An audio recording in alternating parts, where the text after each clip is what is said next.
huelga 10, a la huelga 100, a la huelga. It was 1901 when Emerico Bueneventura was born in the city of Madrid. He lived in a very comfortable apartment with his mother Tavio, his father Diego, as well as a brother and sister. His father worked in the Ministry of Foreign Affairs under Alfonso XIII, the King of Spain. Only 6 years after Enrico's birth, his father is told to move the family to the United States. He had received orders from Madrid to embark on an extended diplomatic mission to Washington, D.C. in an attempt to improve interstate relations after the Spanish-American War, which had ended less than 10 years earlier. It is important to understand that Emerico only spent a few years in Spain and never really developed a passion for his homeland. In fact, for most of his life, he didn't consider himself a Spaniard. His brother Hector, on the other hand, who was 15 when the family came to America, had already developed a Spanish identity. He found the transition much more rugged. Hector was terribly hard on his brother. He was always harassing him and teasing him, like your typical older brother figure. His sister, on the other hand, was very kind to Emerico, often protecting him from his brother and parents. Considering how often he was getting into trouble with the headmaster in school, discipline from his parents was a common occurrence. He later wrote that on countless times he would go crying to his sister, who would comfort him. She had the ability to make him cheerful again, nearly every time. Although Emerico found himself in trouble on a regular basis, he did very well in school. He wasn't necessarily number one in every class, but he excelled in all his studies, especially history, which he found fascinating. It was his fascination of history, more specifically radicalism within history, that developed his tendencies to question authority. There were many occasions when Emerico would get in trouble by his father or his teachers, and he would insist on knowing the reasoning behind the rule. He claims to have been given a satisfactory answer only a handful of times, often feeling cheated. In fact, it was one of the times in the headmaster's office that he met his beloved friend Ernesto. Ernesto's father, as Emerico's, was transferred to the United States from the Ministry of Foreign Affairs in Madrid. The two hit it off as they both waited for their parents to meet with the headmaster after being thrown out of their respective classrooms. Ernesto and Emerico became almost inseparable after this point, deeply shaping the development of the other.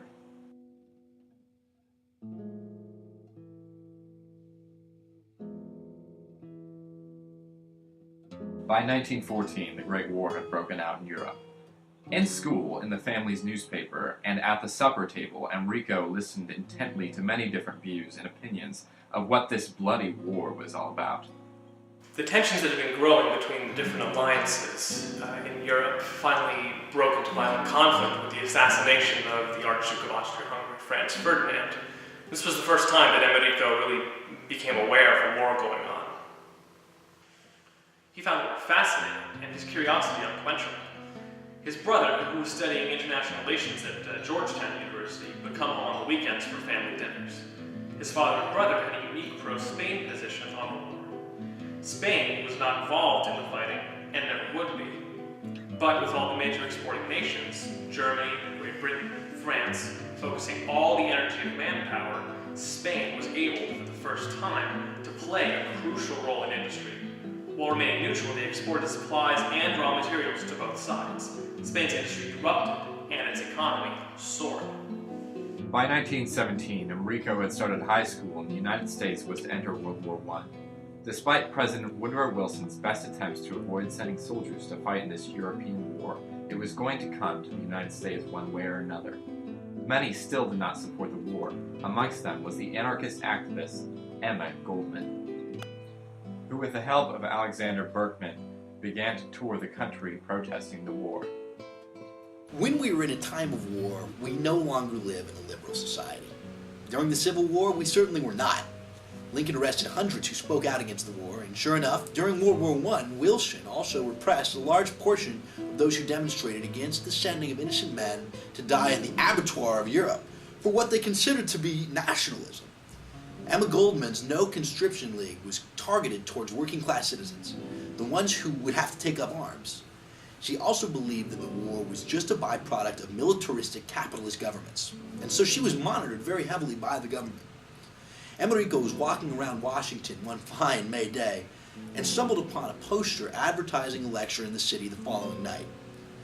Being himself from a conservative Spanish family and going to a very elite school, he really had only heard positive things about the war. And so eager to learn more about this dissent, he decided that the following night he and Ernesto would sneak together and go. These two young men's lives were changed forever. Following high school in 1921, Emerico began attending the University of Vermont. He wanted a drastic change of scenery and wanted to get as far away from his family as possible. His friend Ernesto also attended the University of Vermont. However, he left in 1923 to return to Spain, only completing 3 years of school. He'd heard that back in Spain, General Primo de Rivera, the dictator of Spain, was repressing yet another progressive movement. While at school, Emerico was just as crazy as college students are today. He recalls a letter to Ernesto of a time when the two were in their friend Jimbo's new Ford drunk around Burlington. There were 6 girls in the back of a car with 3 boys in the front, which I know sounds nearly impossible. They drive past a police car that proceeds to put their sirens on. And finally, after about 15 minutes, they were able to lose the cops in a graveyard. Emerico and his friends also like smoking a lot of pot, listening to records. Marijuana at this time was not illegal. It would not become illegal until 1937. Following the passage of the 18th Amendment in 1920, the prohibition of alcohol, marijuana was becoming more and more popular as an escape from everyday life. Emerico also started a radical newspaper, Liberty, which he named after a British anarchist newspaper started by William Tucker in the 1830s. He had about a 5-page paper that was distributed almost every week. It wasn't all fun and games for Emerico in Vermont. He also spent a huge portion of his time under his books. His fascination with Emma Goldman and the anarchist movement led him to further explore the writings of other anarchists, including the famous Russians, Peter Kropotkin and Mikhail Bakunin, among others. He wrote his senior thesis on the relationship between anarchism and communism. Okay. The paper was popular amongst the student body because of its controversial and edgy articles about the administration and about the politics of the United States. On occasion, articles were written from a student who wrote on Vermont seceding from the nation. These were very interesting to the majority of the students who were from the state of Vermont. The paper was shut down after a term due to an article that personally attacked a faculty member rather than professionally criticizing them. After negotiation with the president of the college, the paper was allowed to be printed again on the grounds that the student be kicked off the paper, and that it was subject to the censorship of the administration. Emerico felt defeated, but it would also light within him a fire that would continue to burn past his graduation in 1925.